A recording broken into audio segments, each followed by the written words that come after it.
Hello everyone, कैसे हैं आप सब। आई होप जहाँ भी होंगे खुश होंगे, सुरक्षित होंगे, अपनों के साथ होंगे। तो एक मैं चीज़ बताती हूँ आपको कि दुनिया में ना एक चीज़ है जो सबके पास है, लेकिन फिर भी हम उसको किसी के साथ शेयर नहीं करते। और ना उसको किसी के साथ शेयर करने में ना कोई मेहनत लगती है, ना हमारे एफर्ट्स लगते हैं और ना हमारे लगते हैं पैसे, बट हम फिर भी नहीं शेयर करते। वो है स्माइल। स्माइल एक ऐसी चीज़ है जिसको शेयर करने से मतलब मुझे लगता है और मैंने देखा भी है कि मोस्ट ऑफ द प्रॉब्लम्स बहुत कम हो जाती हैं। कैसे? अब देखिए, सबसे पहले तो स्माइल की बात करते हैं हम। हमारा एफ़र्ट लगता है किसी को देने में, नहीं, फिर भी हम मुंह फुला के बैठे रहते हैं। या कहीं ट्रैवल कर रहे हैं, अगर कोई स्माइल करता है तो हार्डली कुछ लोग होते हैं जो स्माइल का रिस्पॉन्स स्माइल से देते ही नहीं है। क्यों? हमारा क्या जा रहा है अगर हम किसी को स्माइल कर देंगे तो। अब देखिए, होता है ना, कर्मा का चक्र, कहते हैं कि जैसा करते हैं वैसा अपने साथ भी होता है। तो अब हम अगर कोई स्माइल कर रहा है अननोन पर्सन, तो अगर स्माइल कर देंगे हमारा उसमें क्या आ जाएगा, है कि नहीं। तो इसलिए स्माइल बहुत इम्पॉर्टेंट है। तो आज के टाइम में देखिए, सब इतना स्ट्रेस है अपने काम का, अपनी फैमिलीज़ का, मतलब वॉट एवर कितना है, बट एक स्माइल है जिससे हमें थोड़ा सा, आप कह सकते हैं, स्ट्रेस कम हो सकता है, थोड़ा रिलीफ मिल सकता है। कैसे? अब देखिए, जब पिक्चर्स क्लिक करते हैं ऑटोमेटिकली हमारे फेस पे स्माइल आ जाती है। क्यों? तब भी तो हम नॉर्मल ऐसे नॉर्मल एक्सप्रेशन से पिक्चर्स क्लिक करा सकते हैं, बट नहीं, तब हमें ये होता है कि पिक्चर क्लिक करानी है तो स्माइल करनी है, चाहे वो फेक ही क्यों ना हो। पर वैसे हमारे फेस पे स्माइल नहीं होती। क्यों? यही तो रीज़न है कि क्यों नहीं होती। हमें हमेशा मुस्कुराते रहना चाहिए। जो भी स्ट्रेस है, अगर मान लीजिए आप किसी प्रॉब्लम में हैं, अगर स्माइल करेंगे तो क्या होगा? वो प्रॉब्लम बढ़ जाएगी आपकी? नहीं।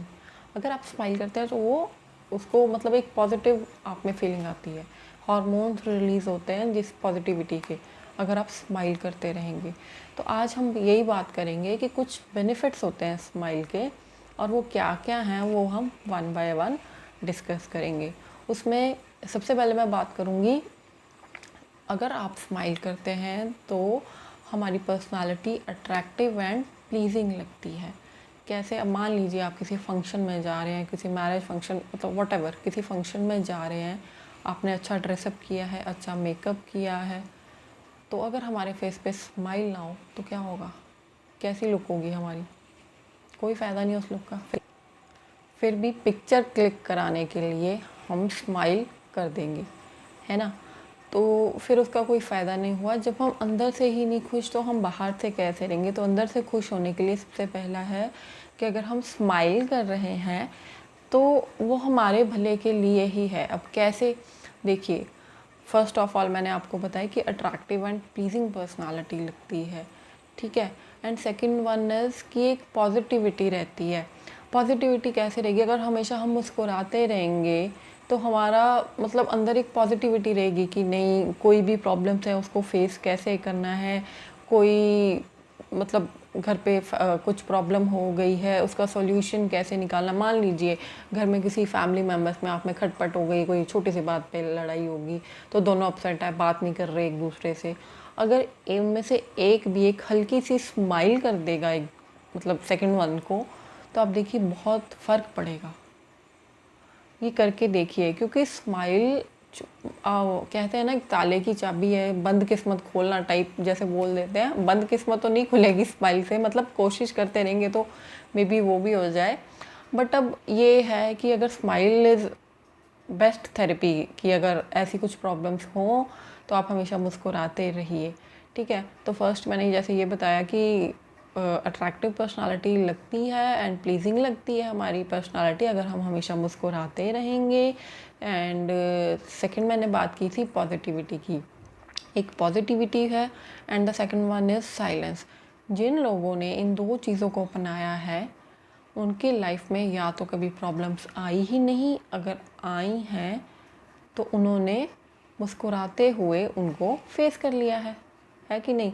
अब मान लीजिए प्रॉब्लम्स, देखिए हर किसी की लाइफ में आती हैं, तो इसका मतलब ये थोड़ा कि रोना धोना दुखी होकर बैठ जाओ, तो वो प्रॉब्लम अगर 50% होगी ना, वो 100% हो जाएगी। तो इसलिए प्रॉब्लम आएगी, उसको फेस कीजिए, पर मुस्कुराते हुए देखिए, बहुत फ़र्क पड़ता है लाइफ में, ठीक है। एंड आगे बात करेंगे। मुस्कुराने से एक अपनेपन का एहसास होता है। अब इसको मैं एक एग्ज़ाम्पल देके आपको बताती हूँ। मान लीजिए मुझे कहीं जाना है, किसी डेस्टिनेशन पे, कहीं नई शहर में गई हूँ मैं, तो मुझे रास्ता नहीं पता, मैंने किसी से रास्ता पूछना है। मान लीजिए मैं बस स्टॉप पे रुकी हुई हूँ, वहाँ पे 2 लोग खड़े हैं, 2 आप जेंट्स लगा लीजिए, लेडीज़ लगा लीजिए, कोई भी। अब मैं कैसे जज करूँगी कि मैंने किससे बात करनी है? अब जो मान लीजिए गुस्से में या तन के खड़ा होगा या होगी, उससे तो मैं नहीं करूँगी बात, है कि नहीं? अब जिसकी पर्सनालिटी मुझे अप्रोचेबल लगेगी कि हाँ, मैं इससे बात कर सकती हूँ, या उसके एक्सप्रेशंस थोड़े मेरे को, मतलब अगर मान लीजिए मैं स्माइल पास करती हूँ, अगर उसने भी स्माइल पास की, तो मुझे होगा कि हाँ, इससे बात करती हूँ मैं, इससे पूछती हूँ रास्ता, कहाँ मैंने जाना है कि नहीं? बहुत फ़र्क पड़ जाता है आपके बॉडी लैंग्वेज से। अगर मुस्कुराना भी नहीं है तो एटलीस्ट बॉडी लैंग्वेज तो थोड़ा सा सॉफ्टली रखिए। कई ऐसे तनके खड़े होंगे कि सॉफ्टली स्माइल कर रहे होंगे, तो ऑब्वियसली जो स्माइल कर रहा होगा या कर रही होगी, मैं उसी से पूछूंगी ना रास्ता। तो इसलिए स्माइल एक अपनेपन का एहसास कराती है। और मान लीजिए किसी से आपकी फ़र्स्ट मीटिंग है, ऑफिशियल हो, कोई पर्सनल हो, तो स्माइल एक ऐसा होता है, मतलब कहते हैं ना, first impression is the last impression. Smile पे ही बहुत कुछ डिपेंड कर जाता है कि आपकी आगे की मीटिंग या आगे की डिस्कशन कैसा रहेगा। ठीक है।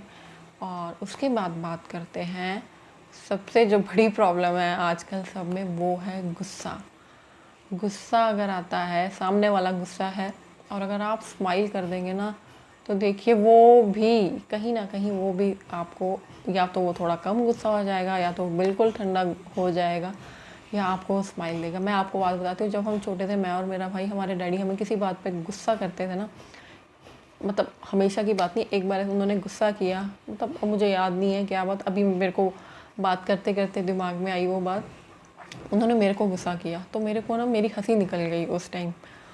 तो वो और ज़्यादा ज़ोर से गुस्सा करने लग गए, मेरी और हंसी निकल गई, मेरे से कंट्रोल ही ना। मेरे को देख के मेरा भाई ज़ोर से हंसने लग गया, हम हंसते ही रहे, और वो गुस्सा करते करते मतलब चुपचाप एक कमरे से दूसरे कमरे में चले गए। तो क्या हुआ, कुछ फ़र्क तो पड़ा ना। इवन वो अपना गुस्सा नहीं कंट्रोल कर रहे थे, हमारे सामने हंसना नहीं चाहते होंगे, या मतलब उनको लग रहा होगा कि ये तो हंस रहे हैं, तो वो शांत हो गए और वो दूसरे कमरे में चले गए।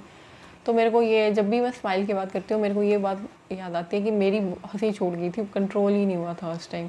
अब खुद इमेजिन करिए, अगर सामने वाला गुस्सा कर रहा है हमें और हम हंस रहे हैं, तो उसको कैसा लगेगा। मान लीजिए मैं किसी को गुस्सा कर रही हूँ और सामने वाला मेरे को स्माइल दे रहा है या हंस रहा है मेरे को ज़ोर ज़ोर से, या तो मेरे को गुस्सा आएगा या मेरे को हंसी आएगी।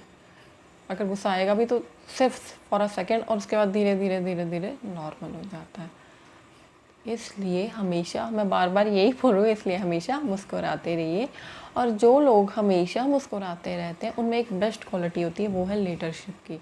क्यों? क्योंकि सबको, लोगों को लगता है कि ये हमेशा सबको अपने साथ लेकर चलेगा, और ये लड़ाई झगड़े में विश्वास नहीं करता, और ये इंसान विश्वास करता है कि एक छोटी सी मुस्कुराहट से भी हम दुनिया जीत सकते हैं। तो ये कुछ बातें थी रिगार्डिंग बेनिफिट्स ऑफ स्माइल, जो मैंने आप लोगों से डिस्कस की। ऐसे करने को तो बहुत है, बट ये कुछ मेन था कि आज की स्ट्रेसफुल लाइफ में अगर ये छोटी सी चीज़ जो है स्माइल, उसको हम अपनी लाइफ में इन्वॉल्व कर लें, शामिल कर लें अपनी लाइफ में, तो कुछ हद तक हमारा स्ट्रेस कम हो सकता है। तो इसलिए आप सभी हमेशा मुस्कुराते रहिए, खुश रहिए, अपनों के साथ रहिए, एंड लास्ट में keep watching my videos. Thank you.